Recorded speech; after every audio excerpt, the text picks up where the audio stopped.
All right, good morning. I'll get us rolling here today. This is a lot better than last week, I'll tell you. The audience was five people, one adult, and four children. So they were getting an early start. No. So last week, obviously, we got snowed out, which now feels like ages ago to me.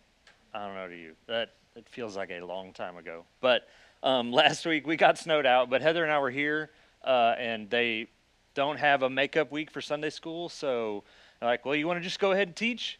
So we're like, okay, let's do this. So a little awkward teaching to the camera and to my children, a parenting class. And we get done, and we're like, what you guys think of this? And they're like, there were two observations. Like one, Dad, you should probably talk less. And the other one was, Parker was like, I didn't know you thought about this so much. And I'm like, oh, could say the same thing about a lot of things you do, buddy. But entertaining week, and it did get posted online. So if you want to go check any of that out, please feel free to. But diving in week 3, Heather is out this week. She's with the team in Colorado, so it's just me. There's no options for me talking less. It's all there. But I may tell some stories she wouldn't approve of, so there's that. That may keep it interesting.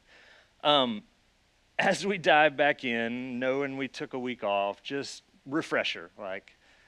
Obviously, Brian and I were talking about this morning. Like, it's so great to see you in here acknowledging the parents that are in here. You are engaged, you are thinking about these things, and this really is one of the big drivers of teaching. This is just us spending time together, intentionally thinking about our parenting, assessing what we're doing, how we're doing, areas we need to improve, areas we need to work on, freshen up, or bring in some new thoughts and ideas. So week 1, we talked about that, assessing where we are, assessing some of our struggles and what we're modeling in the home. And then last week, we talked about kind of how that plays out in the day-to-day, and also we talked about the authority of Scripture and the authority in our home, and that the basis of our parenting and working little hearts in a broken world, as we disciple them, that the basis of authority in our house needs to be clear to us and clear to them. As that's the springboard for as we get into some of the more challenging things as we go into this week and next. But this week, we're going to hit on two things. We're going to hit on really relationships with our kids, and then 2, a focus on the heart when we deal with issues. Where do we work on our correction? Where are we really flagging behaviors of concern? Like, we're seeing actions, but we want to get to the heart piece. Last week, we kind of laid out the definition of obedience. For us in our house, we laid it out pretty simple, and it's, listen, you're going to obey without challenge, without excuse, and without the delay. And so we're setting forward that expectation. We shared some of the practical pieces for us, what that means in the play out. It's like, hey, if I ask you to do something, I expect you to do that now. I kind of explained, like, we're not a countdown house. We're not hey, if you don't do that, this is going to happen. It's the expectation is if Dad says go do this, that you're going to do it. There's not a time frame. There's not a wait. There's not a wait till Dad blows up and yells, then he's serious. It's like that's the expectation for obedience. And when they're teeny, we would teach them things like obey all the way, the right way, and with a happy heart. As we add to that definition today, we're going to talk to the fact that obedience doesn't mean just right actions, but we also want to drive towards right motives in their heart.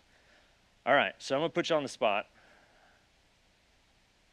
and see I'm going to see who was able to get through the snow last week and then who watched it. But anybody remember, what was the sermon on last week? Trust and obey. Right on. And the story we were talking on? Moses. Yes.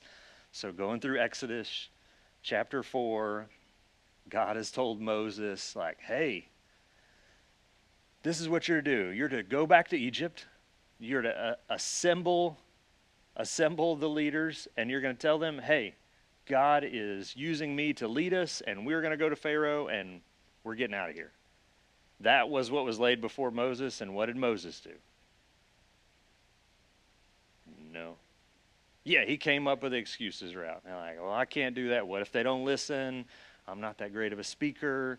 He went through the lists, and the takeaway, and as Chris is telling stories on obedience in there, I'm going, I hope this matches up with what we're saying an hour earlier. All is well, right? But it's the same thing, Chris used in his example there. But for us, we are called in our loving relationship with God to trust and obey that he has in mind what's best for us and what brings him glory. And it's part of that loving relationship, right? That we as believers have trust in him. And our obedience as believers isn't just out of a task-oriented obedience. It's an obedience out of a loving relationship. And, as we move into thinking about relationships with our kids, obviously love should be a hallmark of that relationship. And I go back to thinking about the definition of love in the New Testament. Paul lays out for us so great in 1 Corinthians 13, talks about love, and I think we're really tempted to always put that verse just in like romantic love context, right? But what's he talking about? In verse 12, he's talking about how the body of believers work together, like the role of us in a church together, and then he rolls into chapter 13, and he talks about love and how we are all called to love one another in this room. And of course that extends to our kids. So as we start this conversation on relationship, I just want to read over that again and think for us all to think about it in context of how we have relationship with our kids on the day-to-day. Love is patient. Love is kind. It does not envy. It does not boast. It is not proud. It does not dishonor others. It is not self-seeking. It is not easily angered. It keeps no record of wrongs. Love does not delight in evil, but rejoices with the truth. It always protects, always trusts, always hopes, always perseveres. We want that love to permeate our relationship with our kids, and we want to have a relationship with them. And I'm choosing to emphasize this now because a lot of the lesson is going to be talking about the start of correction. Next week, we're going to hit on discipline. We want to start with the love piece now and recognizing, one, that should be, central to our kid relationship. But also, we're going to talk next week about how loving our children is disciplining in them and teaching them discipline, right? But in the little ways that this plays out, and just, I think that you could probably make the case that spending time, just having fun with our kids is something right now culturally that we are doing better at. We're really good about spending more time with our kids, having fun with them, enjoying them. I think that's a win. Now, I think you can also make the argument it has come at the sacrifice of some other areas that we need to work on that we'll touch on. But there's so much value in the day-to-day of the craziness that goes on, making time to just have a good time, connect with them when we can, and look for intentional ways to do that. At our house, we've tried it a lot of different ways. Obviously, we're a little crazy all the time, which you can probably note by my black eyes right now, but we can talk about that later. But just have fun with them. Like, it can be so stressful doing everything day in and day out that we can forget to enjoy all the little moments, laugh at some of the craziness that ensues because of it. I'll tell you, like, one of our kind of typical, there are some ways that we try to make some standard memories in the home of like things that we routinely do. For me, Sunday mornings are a fun time. We usually will get up and I will play loud music in the house. Adrian and I can connect on this, but I'll just tell you, if you're not into like early 2000s wild Christian music, it was a crazy time. We go back to a lot of that. Yeah, so the favorite like Sunday morning song this morning was Newsboys. They don't serve breakfast in hell. So equal parts lyrical genius and peak like Christian music cringeworthiness, like at the same time. But just have a good time.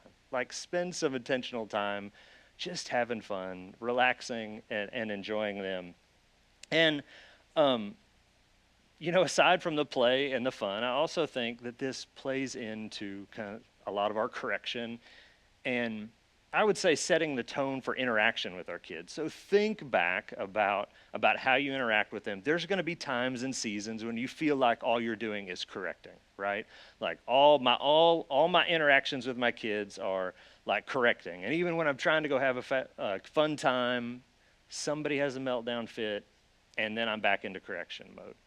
So, like, one of the things that I worked on and I kind of continually have to work on is, especially when we're out and about, I try to like call a kid over at a time and practice, like, I'm going to say their name and call them over to me. And we're going to have, like, I just want to say, hey, man, I love you. I'm having fun. Glad you're having a good day. Whatever it is, any sort of positive moment. So, and I think about that especially when I'm with a group of friends or C groups, another one of those, because I feel like if I can sit in a C group time, I can easily recognize that the only time that I call my kid's name and I ask them to come over is a time of like, hey, you need to fix this. And so I don't want that tone of that relationship to always be a correction mode. So that's just one way. When I talk about these practical things, again, to go back, it could play out a lot of different ways for all of us. But for us, that was one we chose to use, is to try to have some recall moments and positive interactions when we do that, knowing that there's going to be some correction times as well, but we don't want the only time Dad calls my name and calls me over is when I'm in trouble, right? To mix those things up. And with that, I also think of the importance and the value in affirming all the good things. We had one this morning. Heather's been gone for a couple days. She's got a couple more going, and it's funny because she called, like, we'd had a phenomenal morning this morning. Like, everybody did all the things right. It was great.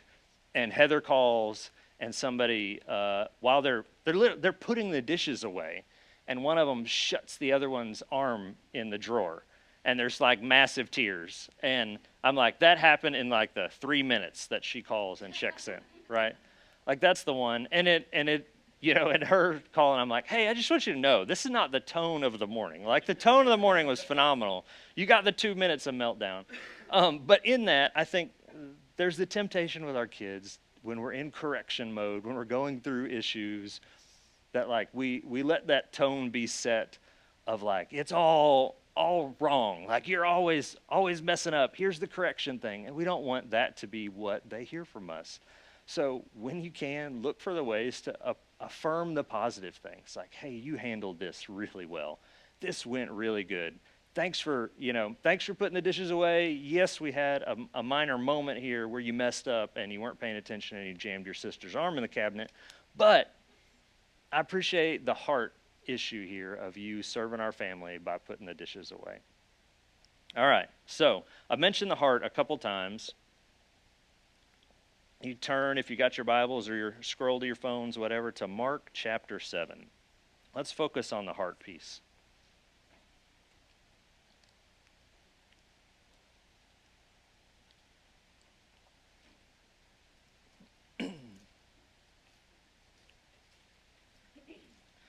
Mark chapter 7.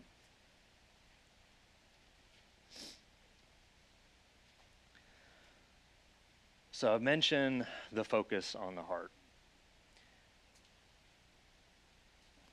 Mark chapter 7, kind of the typical scene here.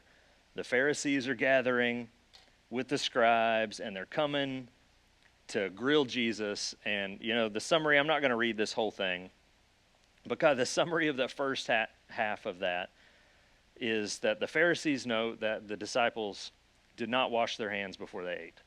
All right, so there's lots of humor we can revisit in that on the parenting discussion. But literally, that's what's going on here. The disciples didn't wash their hands before they ate. And in Jesus' response, Down in chapter 6, he refers back to the prophet Isaiah, and he said to them, well, did Isaiah prophesy of you, you hypocrites, as it is written, this people honors me with their lips, but their heart is far from me. In vain do they worship me, teaching as doctrines the commandments of men. And if you keep rolling down to verse 20, kind of skipping through, he continues on in explaining just how they rejected the commandments of God in looking at tradition. And down in 20, and he said, what comes out of a person is what defiles him. For from within, out of the heart of man, comes evil thoughts, sexual immorality, theft, murder, adultery, coveting, wickedness, deceit, sensuality, envy, slander, pride, foolishness. All these evil things come from within, and they defile a person. So much of the New Testament of Jesus' interaction with the Pharisees and the religious leader is them putting rules and man-made constructs over everything, even the Old Testament laws, and completely missing the heart issue altogether. And he clarifies, and Jesus says, look, it's out of the heart of man comes these evil things. And I think you could spend just the entire lesson this morning on that text, how it applies to us, how that applies to our kids, the great irony of them talking about washing their hands before dinner. But as parents, we want to drive and talk through with our kids, not just right actions. We want to get at right motives. We want to get at the heart issue. And this applies when they're little and as they grow. And the older they get, the more time there is for conversation. And we started this just briefly hitting on relationship with our kids because as parents, we want to make sure we have a relationship, right? We want to make sure we are having conversations and talking with them, not just being in corrective mode, looking for ways to have those conversations. You know, Will and Chris are having a great Wednesday night class. They're ping-ponging back and forth about good conversations to have with your kids. A lot of them are, and they're giving it in context from really little all the way up to middle school and high school, but how to talk with them about tough issues. But we want to have a relationship so that we have a conversation, and that extends even into the corrective moments of not just driving towards obedience for obedience sake, but addressing the heart issue. So at the end of the day, if we just correct a behavior, we have potentially just missed the point of it, right? And this is where Jesus is coming in and laying out the Old Testament law and saying, no, don't miss the point. So as we kind of swing from, well, how do you apply that? How do you drive towards a hard issue as a parent? And I think one of the ways is you think about it and you ask some questions. So when you see a challenging behavior in your kid, I think you can think through in your head, like, what is the heart issue that caused that stray in behavior? Like, where is it? Is it a root selfishness?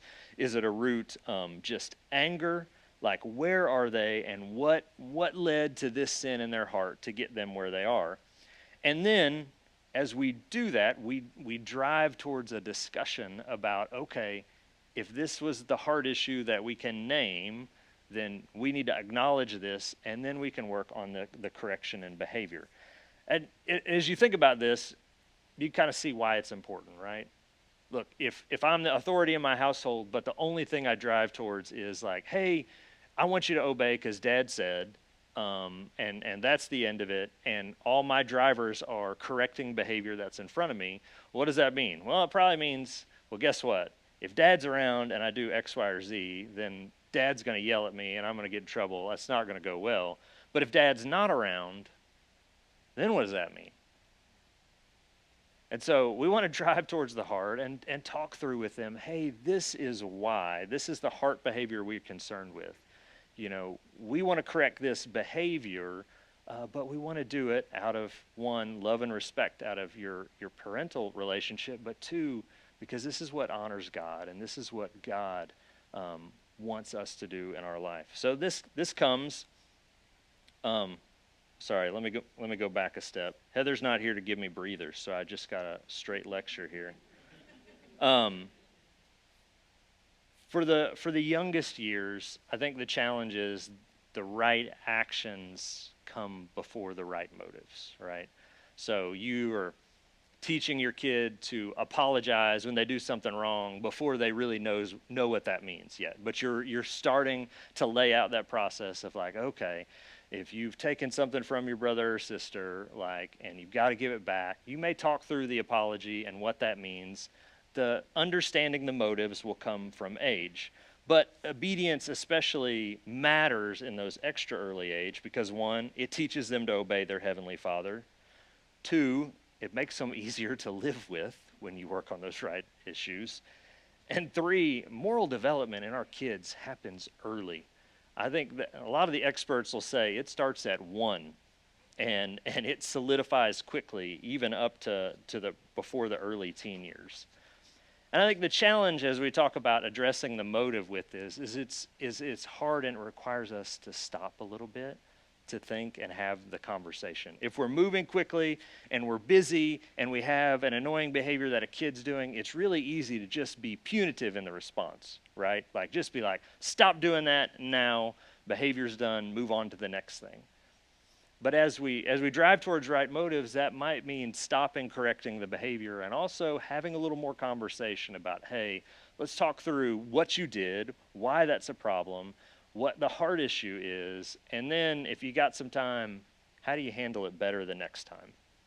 And we were joking about this as we got started. I'm not one of those people that like enjoys the yard maintenance mowing thing. Like I don't know if some of the guys in here are like that. I do not enjoy mowing the grass. It's not my jam.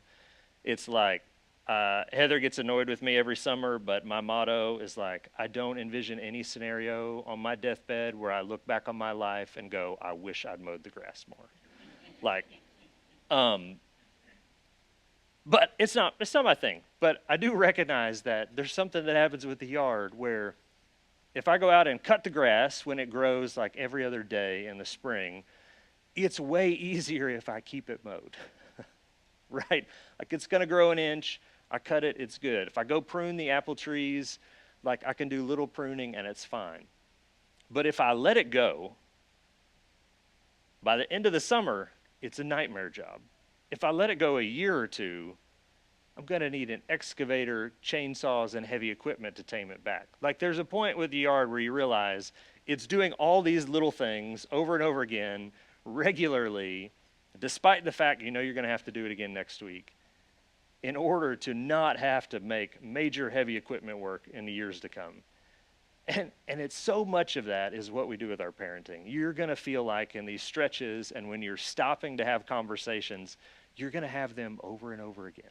Like you're going to have these little moments of trimming and pruning and shaping and discussion with them again and again and again. And you know when you have it today, you know you're going to have it tomorrow. But the reality is we want to parent with the long-term goal in mind, not the short-term goal. When we focus on the short term and we think about the moment, it's really easy to just be a little bit lazy, right? It's really easy to be like, they are melting down today. I can't handle it. Y'all just go sit in front of the TV. All right, they're throwing the fit. Like, I'm done with fits. Like, just get in the other room away from me. Do what you need to do because I don't want to deal with it. It's, oh, they're screaming and throwing tonight. Well, you could just sleep with us now. It's fine. We're not going to worry about it. Like, there's these moments in parenting where you know you're going to have to do that little maintenance. And if you think about the long term, where you want to be not just 5 minutes from now, but in the long term, it'll help you through the moments of saying, the work now is worth it, right? Like the little trimming, the little pruning, stopping to have the corrective conversation that you need to now, get you where you want to be in the long term so you don't have bigger problems. And it amplifies, right? Like there's a lot of stuff that you can have in the conversations, setting authority in your home, focusing on the heart that you can have in the 2 to 3 year old range that will pay dividends up in the middle school, high school range, right? Like that setting that tone matters a lot. Now, it's not to say, hey, if you've got a kid later on and you're like, I need massive correction, like, that's all right. We're here for you. You know, we're a body of believers, and we all are going to have to make corrections and adjustments. But just know, if you're fighting in the little years, it's worth it. That payoff is going to be there for the long term. So how do we get to the practical application piece of it? How do we focus on hard issues? I'm just going to run through some examples from our home, how we've dealt with it. And again, acknowledging when we get into the practical piece, there's a lot of different ways that this can play out, but these are some, you know, for us. I think I'd start with little things like manners. Like manners for kids can be one of those things you're like, okay, manners for manners' sake, that's great. It's a good thing. Maybe not phenomenal, but there's opportunities in things with manners to teach about hard issues. You know, for our boys, one of the things we've encouraged, and sometimes there's success, sometimes there's failures. We're looking at the long term. So if they don't do this for you, then don't judge me too harshly. But we're working on opening doors and holding open doors for people. But the conversation around opening doors is like, hey, why do I expect you to open the door for people? Like, one, it requires you to like stop and pay attention to other people around you. Like you are looking at other people. And two, you are letting other people in before you.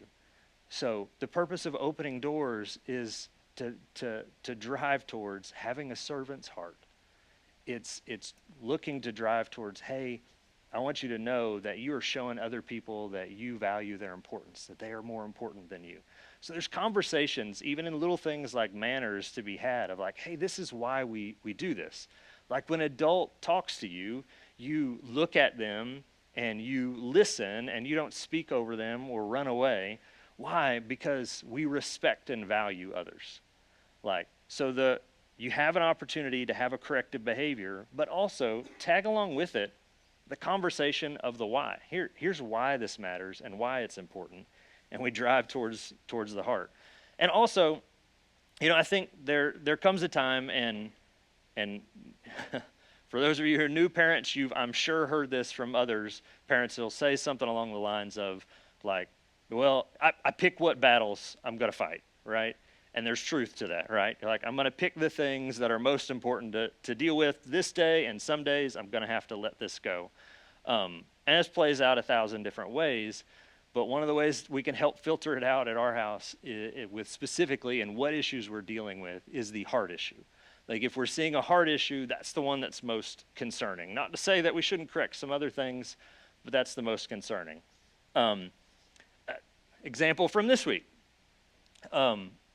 We, as I said, we play rough at the Wilkes house, and we have defined areas and spaces where we're like, you're encouraged to go all out at this time in this place, not in the living room on the couch, in this place. Like that's where you can go wild. And our kids were wrestling and goofing off, and I joined in the fray.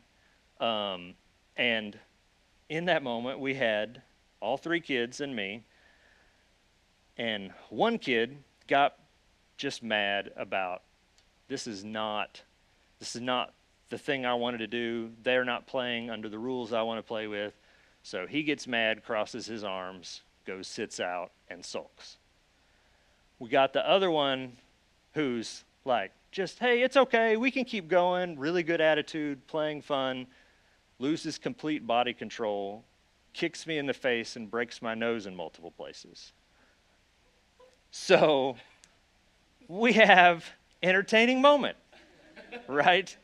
So a little bit of a wild example, but this is a typical thing that plays out at our house. We'll have one with a great attitude, but fails in some accidental ways that aren't a hard issue, right? Yeah, so that's the black eyes, if you could tell. I can pretty well breathe today. But I use the funny example to say the more concerning thing is the one sitting on the couch, like sulking and mad, who obviously has a heart issue with how he's interacting with his dad and brother and sister. Maybe a more normal example, similar play out. in the grocery store. Got one kid, can I help? Can I do anything to help? Well, you can push the cart. And you got another kid who's mad because they got told they couldn't bring a toy in. So they're sulking in the cart, mad that they didn't get to bring the toy in.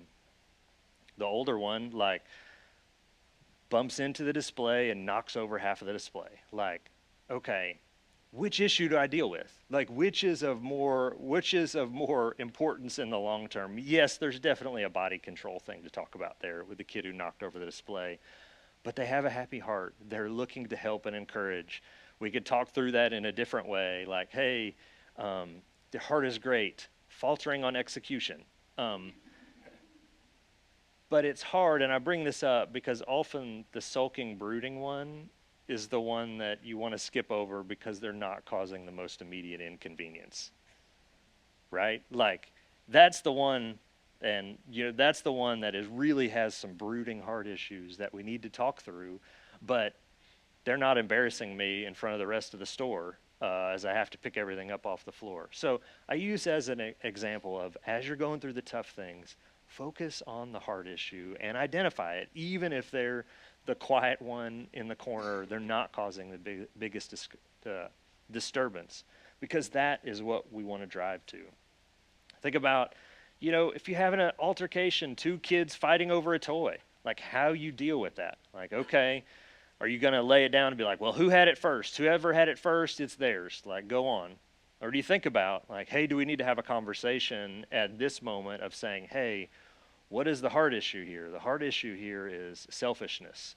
Like, you've got something that's mine, I want to fight over it. And the conversation might need to be, okay, what's happening is you're putting things over your relationship with your siblings.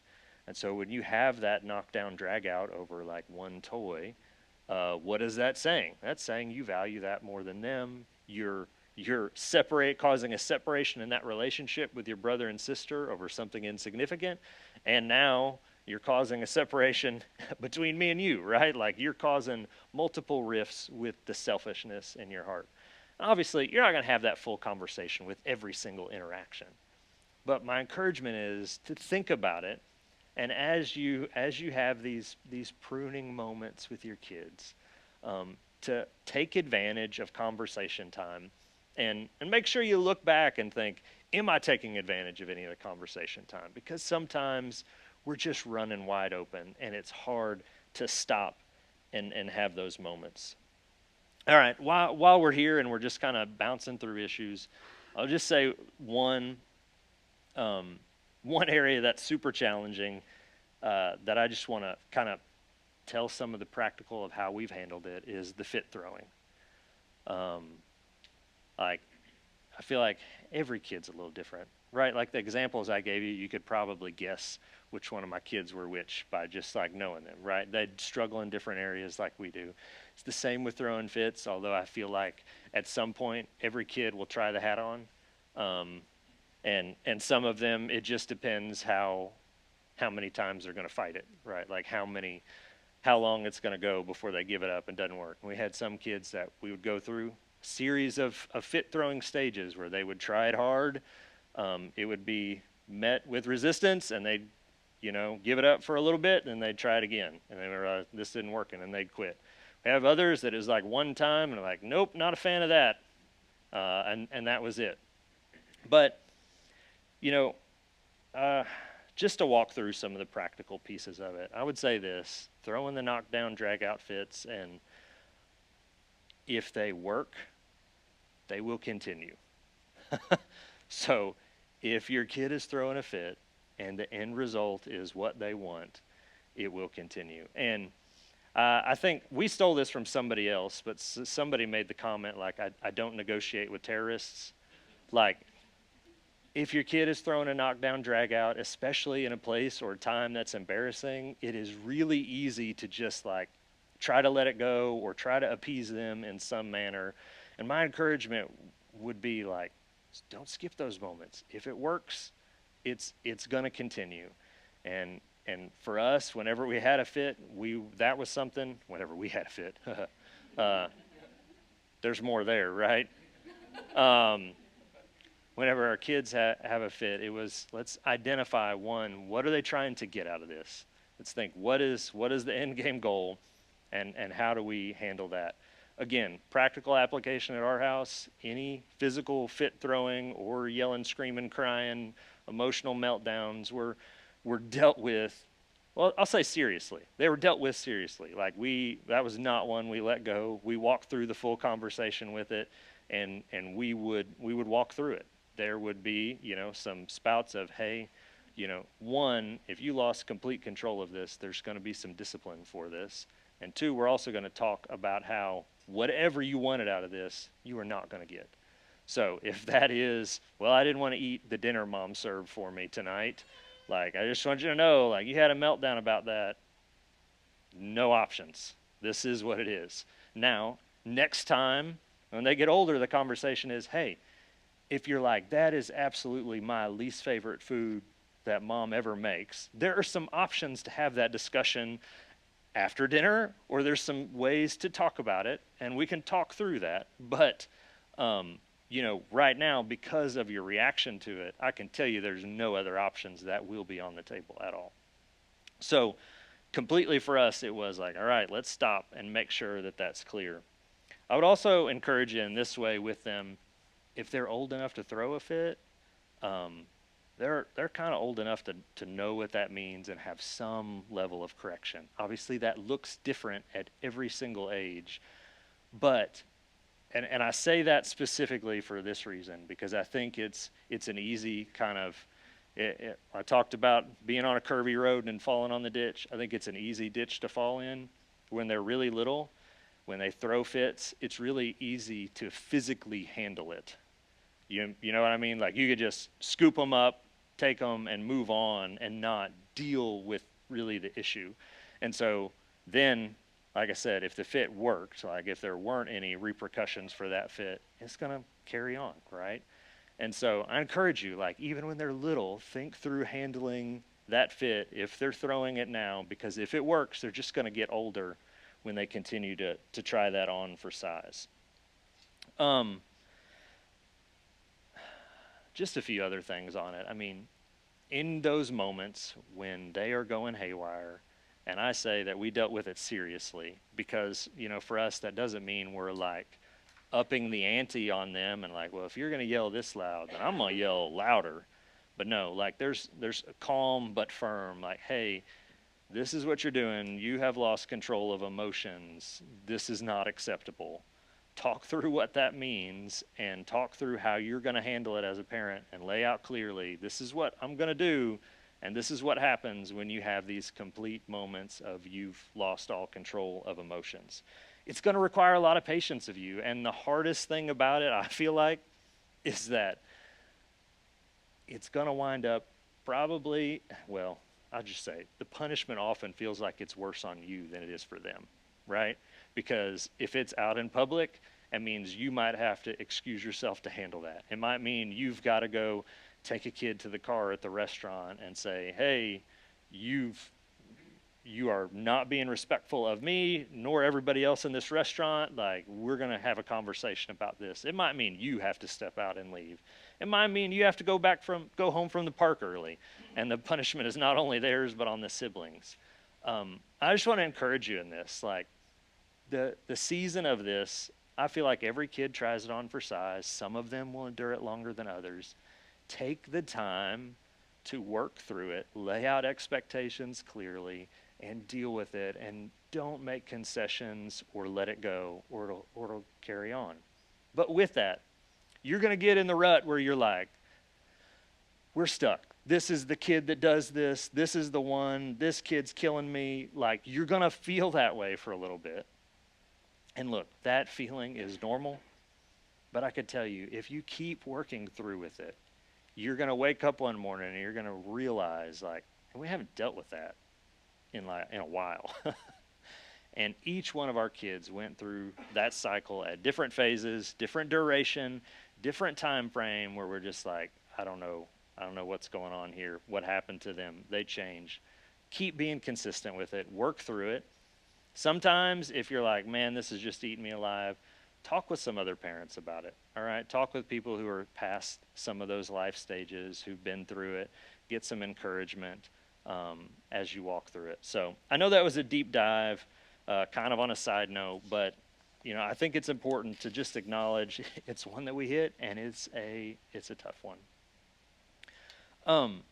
As we look to address hard issues, and we talk about even in the midst of the craziness of throwing fits and handling the tough stuff as parents, where it's just a reminder, I made the inadvertent slip, like when I throw the fit, right? There's the acknowledgement, right? Like if you have a screaming meltdown when your kids aren't doing what you want them to do, like how do you expect your kid to handle their emotions if they're going through the tough situation? So much of what we do as parents, we are modeling for them. They are watching it to see. I don't know, Brian, you might see this more as a teacher than anybody else, like, well, when we have an issue with Tommy, he yells and runs away. And during the parent-teacher conference, Tommy's dad gets mad, storms out, and leaves. Like, it's one easy to see in everybody else. It's sometimes challenging to see in ourselves what our kids may be mirroring. With all this, I mean, we're talking about shaping and pruning, but I do need to roll back and just remind, like, also, we don't shape our kids deterministically. And I think this plays in big with the embarrassment piece with our kids as well, of when they choose and you address the hard issue and they're like, no.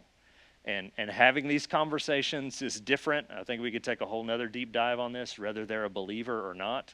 And as they age, how that changes, that conversation changes. But especially when we're little, we can overemphasize sometimes what we're doing as parents, but there's reality, right? Their heart is their own, and we need to pray for the Holy Spirit to work in their heart, to change their heart, so that they would seek godly things, so that they would seek Him, so that they would want to have a heart that serves the Lord. And that is not entirely up to us. That's why we got to pray fervently, right? Pray fervently for their hearts and for ours in that.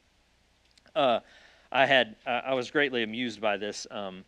We had some close family in a while back, and they were hanging out with our kids, and they, day one, they're like, your kids are fantastic. Like, we love them. They're such a joy to be around. They're polite and well behaved. And I'm like, oh, thank you. And then, like 2 days later, being with us all the time, seeing correction, seeing everything, they had a serious combo with me, like, you are being way too strict. Like, your expectations are way too high. We're really concerned. Like, you require too much of them. You're correcting all the time. And I thought there was a lot of irony in that to me, of like, there's like, we see any correlation here?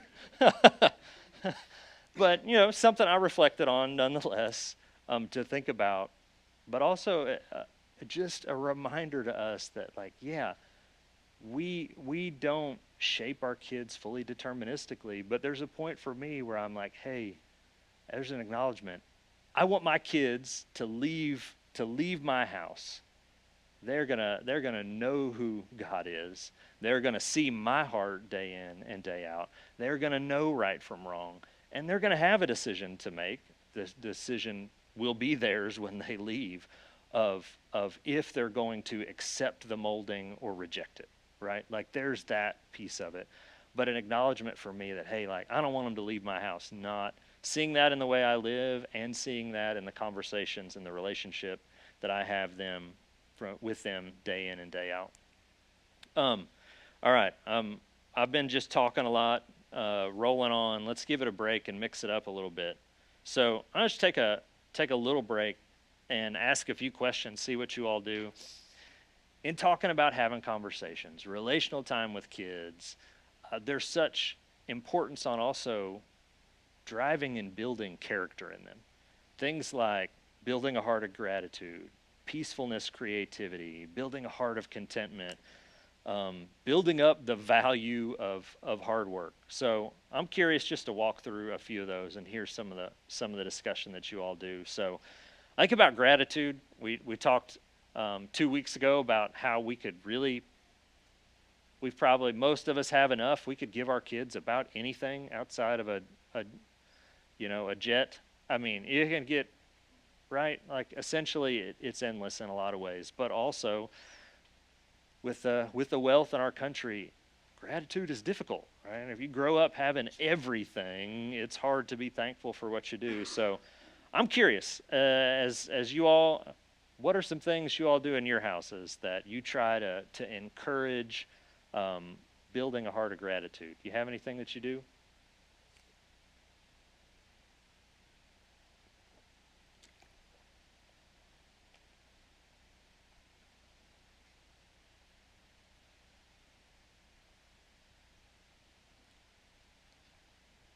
I think it starts small with the, like you mentioned, the manners, just reminding them, particularly at mealtime, when they are given a plate of food, that they're grateful for it.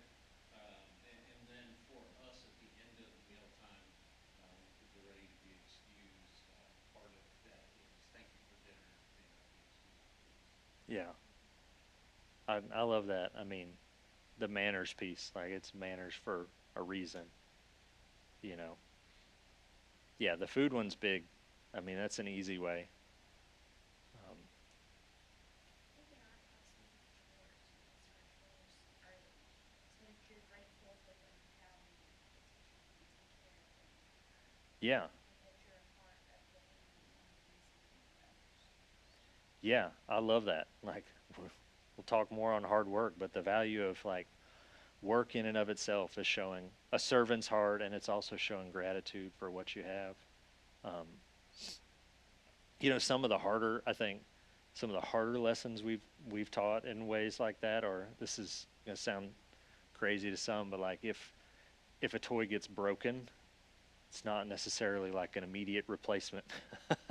Like, hey, just no, like we want to build towards some gratitude for what somebody gave you or you bought, but also an acknowledgement that, yeah, like, yeah, I could cough up $30 and just buy another one. But hey, like that one broke, that's the end of it. Let's go on. So there's a couple different ways, but yeah, from work to simple manners, and I think just service in general to broaden the work discussion. Like any ways that we can work to just teach our kids to serve in the church. And I've loved some of the, like when we, anybody who helped shovel snow a few weeks ago at church, one of the most awesome things was how many kids were out here. There were a ton of kids that ranged from, I don't know, what, 2 to 20. Like there were a lot of kids out here, and there's value in that work and recognizing that, hey, if you came in and the sidewalks were clear on a snowy day, like somebody did that. Like, I think that's important, like having the dialogue, like stopping and making sure that we're modeling being thankful for things that our spouse does or that the kids actually step up and do. Like, oh, I didn't ask you, but I noticed that you did it instead of letting it go. Like, kind of acknowledging the fact when people go out of their way to do something. Or, like, even pointing out, like, do you realize that your dad changed his schedule to make sure that you were at the. Because I just think it goes on, like, it's kind of assumed that things are going to happen. And yeah, so, like, having that extra conversation of, like, did you put two and two together of what that took to make that happen instead of yeah, it just always happening, but kind of having the conversation, just kind of like, so your sister didn't do this, or she was late because we were here waiting for you. Like, just kind of having yeah. those conversations so that you make sure that they're processing it and not just like it always is going to happen. That's Like, you're always. going to be there. Like, having some of that. No, I think that. I mean, that's perfect. Right? Like just stopping and pointing those things out that they may not notice Right. Because, everywhere. I mean, would they think about the sidewalk? Yeah, No. But if you have that conversation, be like, oh, who do you think did that? Or like, where did, like just kind of those, like making sure they're in their forethoughts of like, oh, this took work, this took effort. Somebody, somebody. Yeah, yep. somebody spent time to do this. Yeah, and I think it's a great way to build up your spouse too. Like you said, like, did you know Dad shuffled this, this, and this to get it done? Did you know your mom did 5 loads of laundry so your jersey'd be clean for this tomorrow? Like, hey, FYI, that stuff doesn't happen. So the conversation piece, it's huge. Um, What about building peacefulness, creativity? You have anything in your house you try to do that? I'll share one we had when our kids were super little. There was an expectation, especially if mom's home with them, like we would set blocks of time. That the block of time is like you're going to be there in that block, and you're not to go interrupt mom during that time. That is your time and your space to just do what you want, but you got to sit and hang out and do that. And it wasn't an emphasis on leave mom alone, it was an emphasis on you got to entertain yourself here for this stretch. So that was one thing we did, and we saw a lot of benefit to that on multiple fronts. But what else? Peacefulness, creativity, peace. What do y'all do in your house? We still do downtime on the weekend. Yes. So what does that look like for you? Is that in rooms or is that in an area? In a room, they don't have to close the door, read a book, play with Legos and Jack, or just something quiet, peaceful. We used to make them take a nap, but obviously we have to do that. But yeah, just get in there, decompress. Deacon. Mom and dad have a little decompress Yeah, after lunch, and move on. helps in a lot of fronts. Yeah, It's harder now that they're a little bit older, that giving them the opportunity to solve some of their own problems is tricky. mm-hmm. So we have a driver now, and like the battery died, and so like my gut was like, Chuck, you need to go right now. Like you need to go fix it. Like you need to go save him. You need to go have all of these things. And he was like, let's just see like Mm-hmm.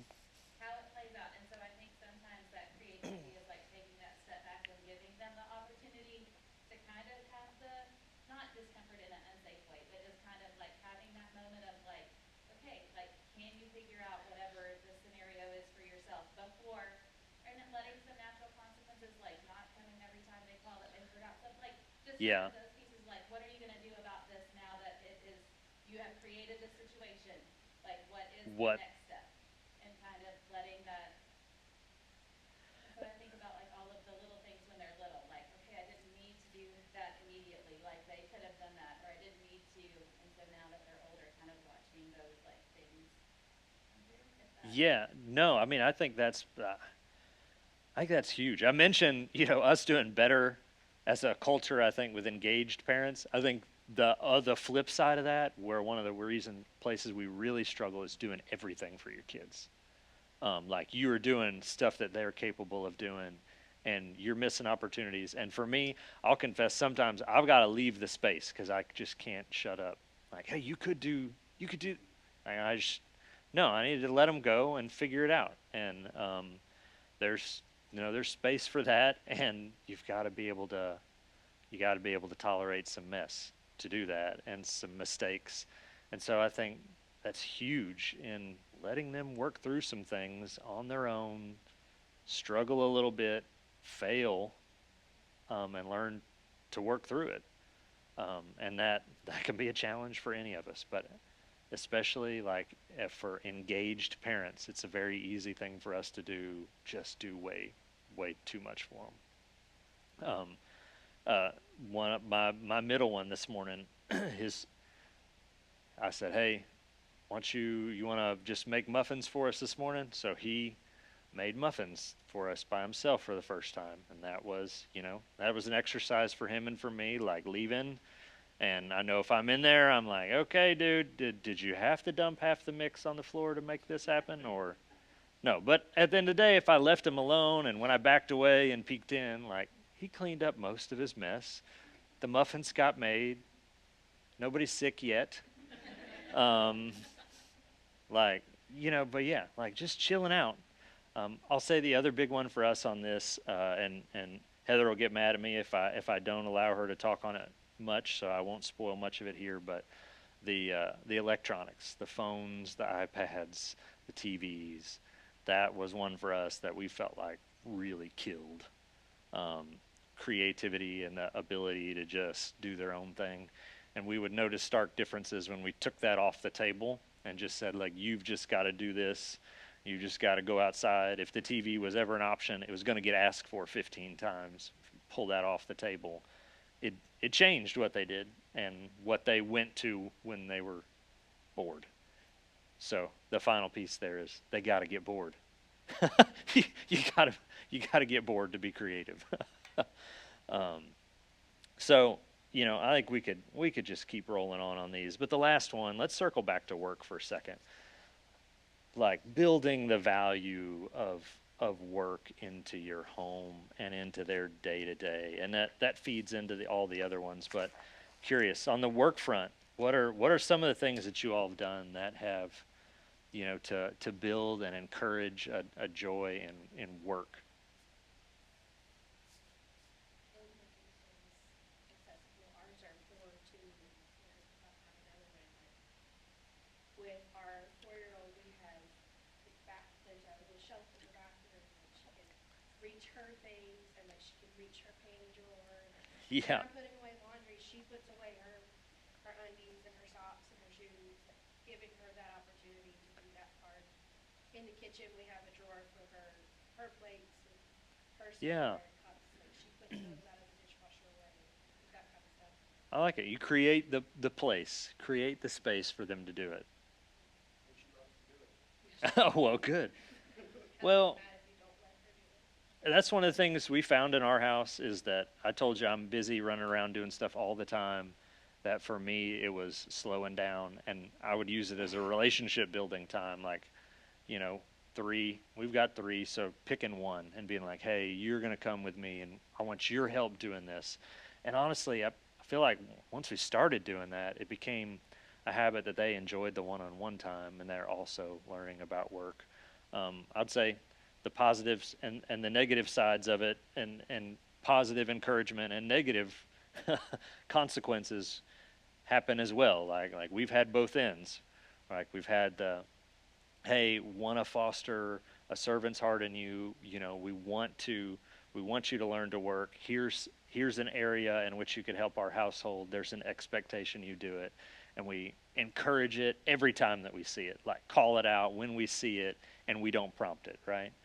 And there's also the other piece of it where we've had some negative consequences at our house. Talk about like we've had a silent fit once of one. I was like, hey, that log pile has to be moved from there to there. And the kid's like, good for you. Like, yeah, that's not going to fly. You're going to move it from here to there. And they may have stayed outside for about 6 hours. But like, there was a moment of pure defiance in the work. Like, I'm not doing it. Like, hey, this is a fit. You are going to do it.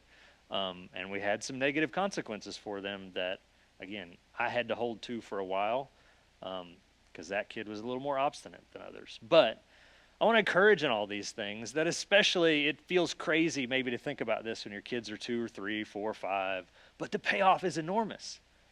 Like, and I love the fact that Buck Run, like we see families and kids who are marked by this. Brian, I think of your kids. I mean, they're known around the church of like, hey, those boys are ready to work and help out when needed. And we have many others that are like that. A lot of our older youth are in that camp right now.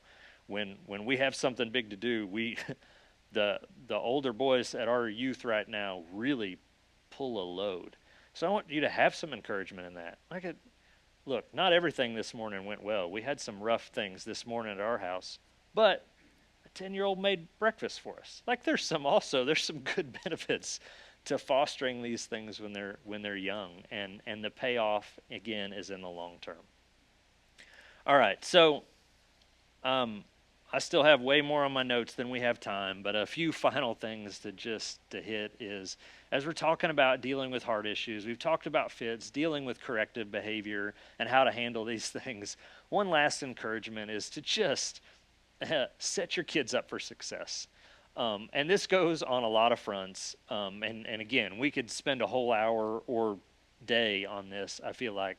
But as parents, there's a piece for us to set our kids up for success. And what do I mean by that? I mean, like all the little things, right? Like if you keep your kids up till midnight, you wake them up and feed them a pure sugar breakfast, what do you expect of that morning? Like their capacity to, the odds of a meltdown, the meltdown meter is going to be high, right? Like if that's what you set them up for, that's part of your responsibility as a parent. Like you got to know, you're going to have more of those issues with a worn out kid who's sugared up, and they're going to struggle with their body control, their emotional control. So think about those things in your setup. in how you set them up to succeed and handle what's on their plate. Obviously, you can't do that all the time perfect, but I hope you think about it and consider it. And with that, communicate expectations early and often. I feel like as parents, and for me personally, I know this is an area that I have been at fault in a lot, is I have high expectations for my kids, for their behavior, for their attitudes, for their actions, and especially when they're out in public and interacting with others. But sometimes I can correct a behavior and realize, Heather might have to tell me, like, hey, you didn't really lay out that expectation clearly. And it's important for all of us to lay that out clearly, because that, I feel like, is one of the greatest frustrations of our kids. And when you really see anger, is when they don't know what to expect from you. They don't know when you're going to really get onto them about something because for some reason they don't understand that expectation. Sometimes it's an excuse, but sometimes we are at fault. We have not laid that out. A normal habit for us, a lot of places, is before the seatbelts come off in the car, hey, we're having a conversation. We're rolling into church. Let's talk about some things you need to work on. You need to look at people when they're talking to you, chill, breathe a second. Don't go streaking through the lobby and leave dad behind. Don't go grab a full caffeinated coffee before you go into youth. Set some expectations before we roll in. That's us that they're older, but when they're little, it's even more so important. Take a moment, take a breath, set what you expect, and then this is where we're going to really get to next week. You got to follow up when expectations are not met. You need to have a conversation. You might need to have some corrective actions or some disciplines. We're going to cover this later in Exodus as Chris gets to it in the sermon. We're talking about obedience in the sermon again today, so I'm sure we'll learn even more. But Exodus 24, Moses is getting ready to go up to get the Ten Commandments, and 24:3 says, Moses came and told the people all the words of the Lord and all the rules.